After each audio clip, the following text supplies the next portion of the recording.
मैं दुनिया और मेरा चैनल है विरोधी। आज मैं बात करना चाहूंगा नी हाउ यानी चाइना की बात करना चाहूंगा कि चाइना में क्या मतलब दुनिया में उसकी एक अलग इमेज बना रखी है, अलग परसेप्शन है सबका सारी दुनिया में। लेकिन मैं उस हो सकता है कि मैं उस परसेप्शन को, मेरा वीडियो कोई देखे तो चेंज करे, हो सकता है कोई सहमत हो कोई असहमत हो। क्योंकि जो मेरे वीडियो होते हैं वो थोड़े अलग टाइप के होते हैं, क्योंकि दुनिया में जो सोच होती है मैं उसे थोड़ा परिवर्तित करना चाहता हूँ कि चाइना के बारे में इस समय पूरा विश्व क्या सोचता है, भारत क्या सोचता है। क्योंकि भारत का ना सिर्फ पड़ोसी है, और चाइना के साथ हमारे रिश्ते में हमेशा बोलता हूँ कि हमारे रिश्ते जो होने चाहिए वो इस समय है नहीं। और चाइना इस समय पूरी दुनिया और पूरे विश्व का एक तरीके से आने वाले टाइम का ग्लोबल लीडर है। वो हर मार्ग पे, और भारत से उसके प्रति क्या चीज है और भारत को कैसे टैगल करना चाहिए चाइना को, या टैगल या भारत जिस तरीके से कर रहा है चाइना के साथ। क्योंकि उसकी एक अलग इमेज बन रही है विश्व में और चाइना उसे एक अलग दृष्टि से देखता है। तो इस बारे में मैं बात करूंगा कि चाइना क्या था और चाइना आज क्या है, और पूर्व में क्या था। आप सब चाइना के बारे में अच्छे से जानते हो कि चाइना एशियंट टाइम से जब भारत, क्योंकि चाइना का जो नाम है वो चीन, वो अभी नाम भारतवर्ष ने दिया। भारत में महाभारत में उल्लेख हुआ है चीन का नाम, और उसके बाद चीन नाम भारत ने दिया। तो भारत के साथ उसके वैसे भी रिश्ते प्राचीन काल में बहुत अच्छे थे, क्योंकि जो पारंपरिक और सांस्कृतिक महत्व था दोनों देशों का, एक दूसरे के साथ सहयोग होता था, चाहे शिक्षा का हो चाहे कैलेंडर का हो। क्योंकि उनका भी एक कैलेंडर था, ज्योतिष विज्ञान था, वहां पे भी आयुर्वेद था प्राचीन काल में। लेकिन आज हम देखते कि भारत और चीन दोनों के बीच में बहुत ज्यादा मनमुटाव है। उसका एक बहुत बड़ा कारण है कि भारत भी आज विश्व में अपना एक अपने आप को उभरता हुआ वो समझ रहा है। लेकिन क्या भारत वाकई में, क्योंकि हकीकत यही है कि भारत इस समय तीसरे नंबर की विश्व व्यवस्था बनने की कोशिश में लगा हुआ है, अपने आप को नंबर वन समझ रहा है भारत। लेकिन ऐसा है नहीं, चीन के आसपास भी नहीं टकरा था। ये मैं भारतीय होने के नाते ही कह रहा हूँ, मैं भारतीय हूँ, लेकिन मुझे हकीकत पता है कि हम कहाँ पे हैं और चीन कहाँ पे है। क्योंकि हम चीन से इस समय 10-20 साल पीछे हैं। क्योंकि चीन ने जो डेवलपमेंट 1979 में किए थे वो सब आज हम उनसे कई गुना पीछे। क्योंकि भारत में जो कुछ होता है, आपको चाहे 3 लेन बनानी हो चाहे 4 लेन सड़क बनानी हो, तो हमारे यहाँ पे मानव अधिकार आ जाते हैं। चीन में ऐसा कुछ नहीं है, चीन वाले तुरंत कर देते कार्रवाई। आज वो अपने पैसे की ताकत पर आप देख लो सारे देशों को अपनी ओर मिला रहा है। क्योंकि नेपाल को उसने अपनी ओर मिला लिया कहीं ना कहीं पैसे की। अफगानिस्तान एक तरीके से उसी के हैं, क्योंकि पाकिस्तान पे उसका पूरा कंट्रोल है। वहां पे सीपैक रोड हो गया, चाहे one belt one road initiative हो गया, ग्वादर जो कर रहा है, तो पूरा का पूरा उसका एक तरीके से कंट्रोल है। उसी के कारण भारत और चाइना और पाकिस्तान, क्योंकि चाहे पाकिस्तान की गोद में बैठता है इस समय अफगानिस्तान, अफगानिस्तान में आ रही है तालिबान की हुकूमत। तो अमेरिका को भी इस बात का डर लगा रहता है कि पाकिस्तान, क्योंकि पाकिस्तान का एक वो है, मतलब एक तरीके से कह दो कि तालिबान उसके अंडर है।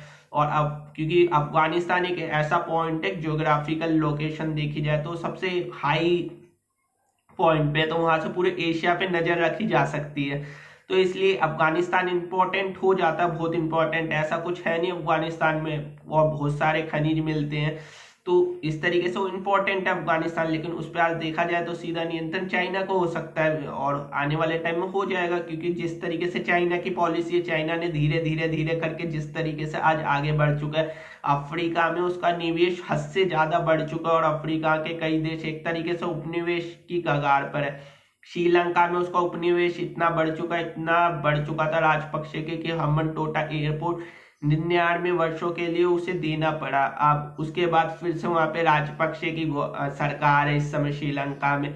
और भारत में भी देखा जाए तो भारत में भी हर छोटा मोटा वस्तु ज्यादातर चाइना की मिलेगी। क्योंकि इंडिया में भी जो डेफिसिट है चाइना के साथ, तो बहुत बड़ा अंतर है। आप देखते हो कि चाइना के साथ हम अपना एक्सपोर्ट कर नहीं पाते, हम इंपोर्ट पे ज्यादा निर्भर रहते हैं, चाइना से आएगा चाइना से आएगा। क्योंकि चीन ने इस पे काम किया है पिछले 30-40 वर्षों में। इसके लिए उसकी एक बहुत बड़ी अपने देश में सिविल वॉर हो, चाहे उसकी उसके देश में उसने उसके लिए कुर्बानी भी दी है, लेकिन जो हमें आज़ादी मिली थी हमने ऐसा कुछ नहीं किया।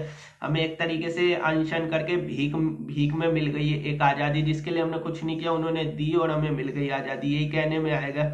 बात थोड़ी गलत लगेगी, लेकिन ये बात सच्चाई है कि हमें आज़ादी जो मिली है हमें उसकी कीमत नहीं चुकानी पड़ी।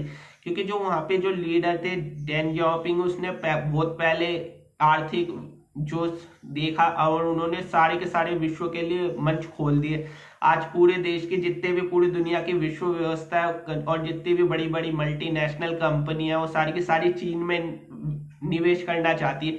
उसका कारण यही है क्योंकि अभी तक जिन्होंने किया निवेश, तो उसका कारण यही था क्योंकि वहां पे ना सस्ते में लेबर मिल जाता था, क्योंकि लेबर इतना सस्ता चीप लेवल पे मिल जाता था और काम करने में कोई दिक्कत नहीं थी। क्योंकि वहाँ के जो यहाँ पे तो श्रमिकों के अधिकार है, वहाँ पे ऐसे कुछ श्रमिकों के अधिकार नहीं है। वहाँ पे 8 घंटे 10 घंटे 12 घंटे जो उनके जैकमा अभी आप देखते भी हो सुर्खियों में बने हुए हैं। अचानक से चीन की गवर्नमेंट से उन्होंने पंगा ले लिया, लेकिन वो खुद कहते थे अपने इंटरव्यू में कि जो कारगर होता है, जो कार्य करने वाला होता है, उसे 12 घंटे काम करना चाहिए। तो वहाँ पे एक रूल चलता है क्योंकि वहाँ पे पॉलिसी बड़ी सख्त है। इंडिया में ऐसा कुछ नहीं है। इंडिया में भारत में हर जगह हित आ जाते हैं, मानव अधिकार आ जाते हैं। वहाँ पे एक इशू चलता है, विश्व वेस्टर्न मीडिया चाहे चलाए, क्योंकि वहाँ पे ट्रांसपेरेंसी की बात चलती है, मास सर्विलांस की बात चलती है, चीन ऐसा कर रहा है अपने नागरिकों के साथ। लिबर्टी की बात चलती है क्योंकि वहाँ पे पर्सनल लिबर्टी नहीं है, प्रेस की आज़ादी नहीं है, फ्रीडम नहीं है। तो इस तरीके से वहाँ पे एक मुद्दा उठाया जाता है और आप देखते हो उसके खिलाफ एक एजेंडा भी चलाया था महामारी का कि जो विषाणु को है वह कहीं ना कहीं वुहान से आए। लेकिन वहाँ पे क्या गया, वुहान हु की टीम गई, क्योंकि WHO की टीम गई, कुछ रिपोर्ट भी नहीं आया मानव टू मानव इस तरीके से कोई फैल रहा है। तो ये बात साबित भी हो रखी है कि ऐसा कुछ है ही नहीं, लेकिन उसके खिलाफ इतने षड्यंत्र रचे जाते क्योंकि अमेरिका को डर है। डोनाल्ड ट्रंप चले गए, डोनाल्ड ट्रंप को भी डर था, लेकिन इसलिए उन्होंने सीधी टक्कर चाइना से ली थी। लेकिन आपको पता नहीं होगा 1960 में पहले बहुत पहले कह दिया गया था कि चाइना को विश्व की नई आर्थिक वो बनाना है, क्योंकि सब कुछ उनके हाथ में होता है। चीन चीन उनके उसमें था, तो इसलिए आज चीन सबसे आगे है सारी दुनिया में। देखा जाए जो कृत्रिम बुद्धि में वो अपने देश में जीमेल का प्रयोग नहीं करता, लेकिन सारी दुनिया जीमेल का लगभग प्रयोग करती है। उसने उसकी एक अच्छी सोच है इसके पीछे। मैं तो कहूँगा भारत सरकार को भी ऐसा करना चाहिए कि भारत सरकार को अपने सर्वर बनाने चाहिए ताकि कोई और उसकी नजर ना रख सके और कुछ ना कर सके, क्योंकि जीमेल के थ्रू किसी को भी ब्लैकमेल कर सकती है। सबका डाटा CIA के पास है और इस चीज से बहुत सारे लोग अवगत नहीं है, लेकिन ये बहुत बड़ा वो है क्योंकि उसने हर चीज पे काम किया है चाइना ने पिछले 20-30 सालों में। चाहे ओलंपिक गेम्स को ही ले लो, ओलंपिक गेम में भारत और चाइना का एक समय 1950 से पहले बड़ा एक समान सा था, दोनों के कोई मेडल वेडल नहीं आते थे। आज देखो चाइना नंबर 1 या नंबर 2 की पोजीशन पे लेता है, लेकिन उसके पीछे उसके एक कारण दिया जा सकता है कि वो अपने जो बच्चों के साथ वो बहुत ज्यादा जुल्म करता है, एक तरीके से क्रूरल्टी करता है। लेकिन उसका एक विश्व में एक अलग ही मुकाम है चाइना का। आज उसके पास सबसे दुनिया के बड़े बड़े जो वो जैसे एशियन इंफ्रास्ट्रक्चर बैंक उनका है, शंघाई इकोनॉमिक कॉरपोरेशन वो भी उधर ही है चाइना में। आप देखोगे चाहे रीजनल कॉरपोरेशन जिससे इंडिया बाहर विड्रॉल ले चुका है, लेकिन उसमें आने वाले टाइम में इंडिया को आना पड़ेगा क्योंकि आएगा भी ब्रिक्स की मीटिंग। तो उसमें उसके विश्व में जितने भी मल्टी मल्टी कॉरपोरेशन ग्रुप्स या कुछ भी हो, उसमें उसका अहम रोल है चाइना का, क्योंकि चाइना को आज अंधेरा कोई कर नहीं सकता चाहे हम कितनी भी बात करें। क्योंकि चाइना पे पास जो रियल अर्थ मेटल है वो भी चाइना के पास है, उसके बिना प्रौद्योगिकी में विकास हम कर नहीं सकते, कोई भी नहीं कर सकता विश्व में। और उसका जो पुराना प्राचीन काल था, प्राचीन काल में भी उसने नए नए इन्वेंशन करे थे, जैसे बारूद का इन्वेंशन किया था, पेंटिंग का इन्वेंशन उसने किया था। तो इस तरीके से सिल्क रोड था, उसमें भारत तक उस जमाने में उसका साथी था।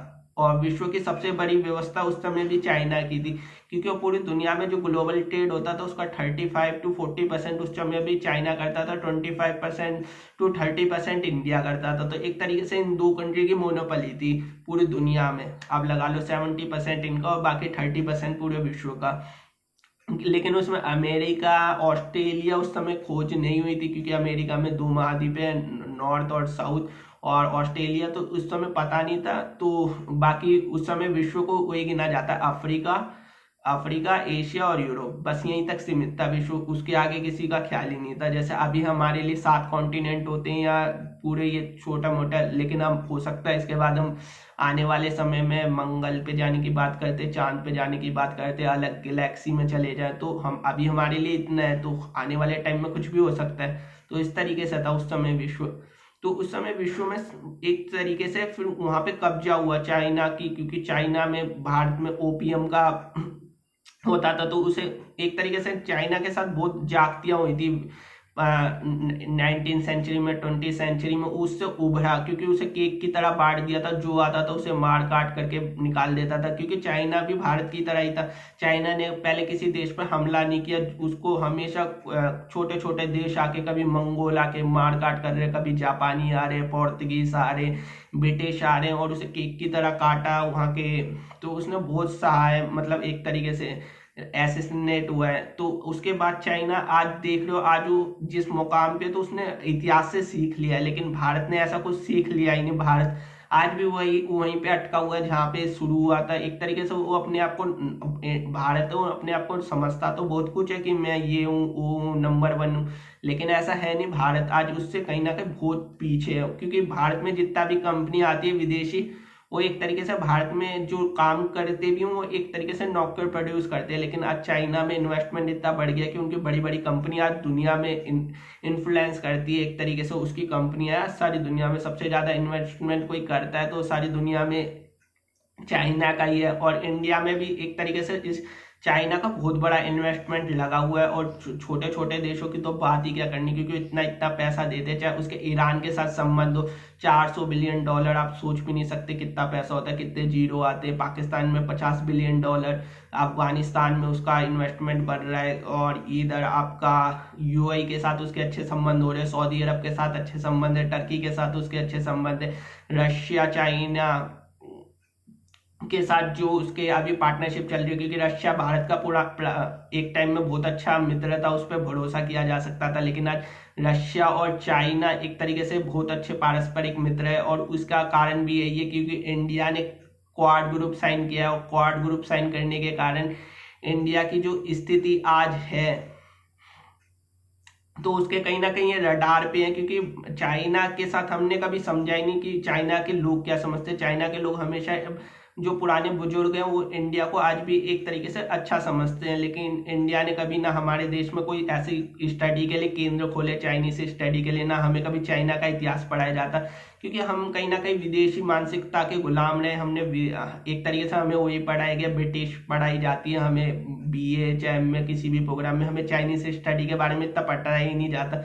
तो इसका कारण ये भी है कि हमारे जो नागरिक है वो चाइना को एक अलग तरीके से ठेठन समझते हैं, लेकिन चाइना इतना है नहीं। हमारे कुछ भूमि विवाद है, लेकिन आज उसका इन्फ्लुएंस नेपाल में इतना बढ़ गया, वो चाहे तो वहां से पानी का मोड़ अपने नागरिकों को दे सकता है, तिब्बत की ओर झुकाव कर सकता है। बांग्लादेश के साथ भारत में अभी प्रधानमंत्री मोदी गए, लेकिन वहां पे भी पानी का, भूमि का जल बंटवारा रहता है, पाकिस्तान के साथ जल बंटवारा रहता है। तो ऊंचे ऊंचे डैम बना रहा है, उसकी परियोजना काफी दूरदृष्टि है, 50 साल आगे की लेके चल रहा है। इंडिया वाले इतना सोचते नहीं है। उसने इलेक्ट्रिक कार में बहुत अच्छा किया है, सोलर पैनल में अच्छा कर रहा है। तो एक तरीके से चाइना हर चीज में आगे है, लेजर टेक्नोलॉजी में हो गया, रोबोटिक्स में हो गया, आर्टिफिशियल इंटेलिजेंस में हो गया, हर चीज में चाइना बहुत आगे। वहां पे 5 साल का बच्चा भी अभी से कृत्रिम बुद्धि एआई पे काम करने लगता है। वहां पे एक तरीके से हर बच्चे को इन अधिकार मिले हुए हैं। लेकिन इंडिया में ऐसा कुछ है ही नहीं, इंडिया पीछे है। इंडिया में ज्ञान, जो इंडिया, भारत पहले ज्ञान का एक केंद्र होता था, जहाँ पे चीन के बड़े बड़े एक तरीके से पढ़ने के लिए आते थे, नालंदा तक्षशिला में जो फान थे। लेकिन आज आज इंडिया में कोई यूनिवर्सिटी टॉप 100 में भी नहीं आती। तो ये हाल है। और चाइना की धीरे धीरे आप टॉप 20 में भी आ रही है, टॉप 10 में भी आ जाएगी कुछ सालों बाद। तो इसलिए चाइना इस समय, क्योंकि उस पे पैसा है, आज नासा जो पहले था, आज उस पे इतना पैसा है कि जो वहां के साइंटिस्ट है उन्हें पैसों में इतना पैसा दे देता है कि वो आज चाइना के लिए काम करते हैं। वही आज कार्स मैन्युफैक्चरिंग में हो, हर चीज में चाइना आगे है। चाहे इंफ्रास्ट्रक्चर में ले लो, दुनिया की कोई ऐसी चीज नहीं है जहाँ जो आज चाइना कर नहीं सकता। पहले एक वो बना देते थे कि चाइना आगे ऐसी दिखावटी है चाइना, लेकिन आज उसने हकीकत में करके दिखा और ये चीज माननी पड़ेगी चाइना को कि चाइना हमसे आगे निकल गया, और अमेरिका को भी ये चीज मानना पड़ेगा क्योंकि अमेरिका उसे आज काउंटर कर रहा है, वो अलग माध्यम से कर रहा है, उसके खिलाफ षड्यंत्र कर रहा है। वेस्टर्न मीडिया जो यूके ने सैंक्शन लगाए, फिर चाइना ने भी उस पर सैंक्शन लगा दिए, तो ये एक तरीके से उसको पूरे वेस्टर्न मीडिया एक अलग उसमें दिखाते नजरिया, क्योंकि आपको जो प्रेस की लॉबिंग होती है वो सारी की सारी अभी भी वेस्टर्न मीडिया की चलती है, क्योंकि उसका एक अलग परसेप्शन दिखाते हैं चाइना को। आज भी वो मेनलैंड चाइना तक सीमित रखते हैं। ऐसा नहीं चाइना में विद्रोह नहीं होते, चाइना में ये नहीं होता, लेकिन वो विद्रोह को दबा देता है। वहां पे भी अगर हथियार दोगे तो वो भी उठा लेंगे वहां के नागरिक, लेकिन वहां पे ये कर पाना बड़ा मुश्किल है। और चाइना में वहां पे भी जैसे इस्लाम के खिलाफ दिखाते हैं, शिनजियांग में ये हो रहा है ये हो रहा है, ये सब करने वाले भी वेस्टर्न मीडिया है एक तरीके से। और वहां पे होता है क्योंकि इस्लाम के प्रति उनके देश में भी एक ठेठन है वहाँ के नागरिकों में, और वहाँ पे ईसाई मशीनरियाँ काफ़ी तेजी से ईसाईकरण करे जा रही है। जैसे हांगकांग में काफ़ी ईसाईकरण हो चुका है, लगभग वहाँ के आधे से ज़्यादा पॉपुलेशन है वो ईसाइयत में जा चुकी है। चाहे मकाऊ में देख लो, उसके बड़े बड़े जो चाइना के शहर उस समय कहीं ना कहीं ईसाइयत की तरफ आ रहे हैं। और वो अब ईसाइयत जो जैसे काम इंडिया में करती थी वहाँ पे अब वहाँ की जो सरकार है उसे भी चिंता हो रही है, तो वो रोकने का काम करती है। तो उस रोकने के काम को करने के लिए तो वेस्टर्न मीडिया उसे अलग तरीके से प्रोजेक्ट करता है ताकि, और वो मानव अधिकारों की बात करता रहता है हमेशा वेस्टर्न मीडिया का। यूरोप का हाल आज देख ही रहे हो सारी दुनिया, अमेरिका का हाल देख ही रही है सारी दुनिया। तो ये मानव अधिकार लोकतंत्र इसलिए कमजोर है थोड़ा, क्योंकि लोकतंत्र में कमियां ज्यादा नजर आती है अगर उसे डीपली पढ़ा जाए, क्योंकि उसमें खोट निकाले जा सकते हैं। लेकिन एक जैसे निरंकुश तंत्र है एक तरीके से चाइना में, लेकिन आज भी एक तरीके से अधिकार नहीं देता, कुछ भी नहीं देता, लेकिन वहाँ की सरकार में एक इच्छा शक्ति है जिसे वो पूरा कर रहा है। और चाइना राइस हो रहा है अच्छे से, और आने वाले 10 वर्षों या 5 वर्षों में चाइना ग्लोबल लीडर बनने की पूरी कैपेसिटी रखता है और कैपेबल भी है। इसके लिए मेरी जो वीडियो देखते हैं, थैंक यू सो मच।